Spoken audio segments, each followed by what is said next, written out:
After an action-packed, unpredictable race in Azerbaijan, Formula One heads back to its European heartland and Austria's Styrian mountains. Known for its natural beauty, its traditional local culture, and in Spielberg, a world-class racing circuit, the Red Bull Ring, which is owned by the global energy drinks brand.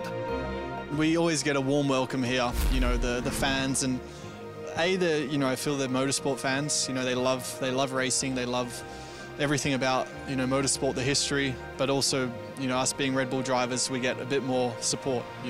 Austrians are very loyal to the brand.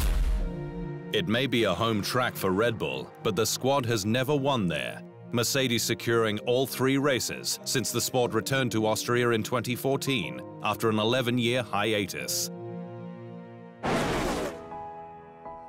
Last year's race was a thriller and major flashpoint in the championship battle between Mercedes teammates Lewis Hamilton and Nico Rosberg, the pair colliding dramatically at turn 2 on the final lap.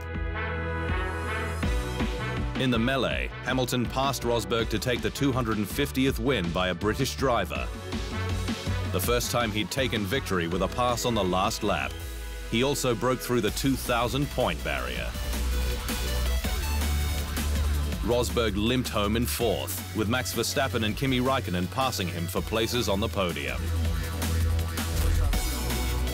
While Pascal Wehrlein scored his first point and Manner's first and last since 2014, before it disappeared from the grid at the end of the season. But it's certainly not the first time we've seen teammates switch positions on the last lap in Austria, with 2002's edition creating global headlines, when Rubens Barrichello was ordered by the team to let Michael Schumacher through for the win. Just 1 year after he had to do the same for second place, McLaren's David Coulthard taking his 11th of 13 career Grand Prix victories.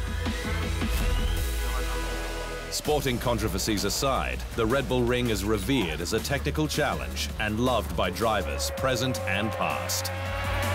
It's a great, tricky little track. A lot of long little straights, but the braking, and it's not an easy lap to put together.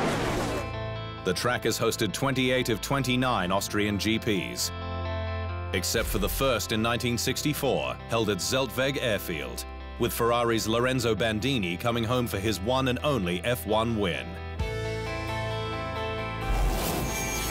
The sport returned in 1970 to the fearsome Österreich-Ring, which hosted the event until 1987. F1 returned in 1997 to a rebranded, shorter A1 ring layout, but just for 7 years.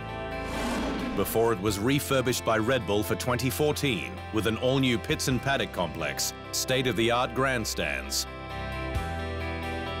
and a gigantic bull statue, which took around a year and a half to build, stands at more than 14 meters high and weighs 68 tons.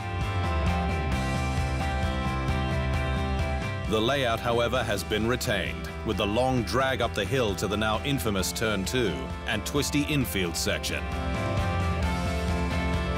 It looks pretty tight, and you can never imagine that you would go in the speeds that we go in, so you really have to have a lot of confidence in the car and the confidence in yourself to rely on the downforce to carry you through. But I do. Mercedes' Lewis Hamilton will be a major focus heading into the weekend, with the 3-time world champion going for back-to-back wins to close the 14-point gap to Ferrari's Sebastian Vettel in the standings. While the politics between the pair off-track are likely to remain, there's a lot on the line as the hills come alive with the sound of Formula One. Hi, Romain Grosjean, driving for Haas F1 team, and you're watching The Inside Line. TheInsideLine.com for everything Formula One.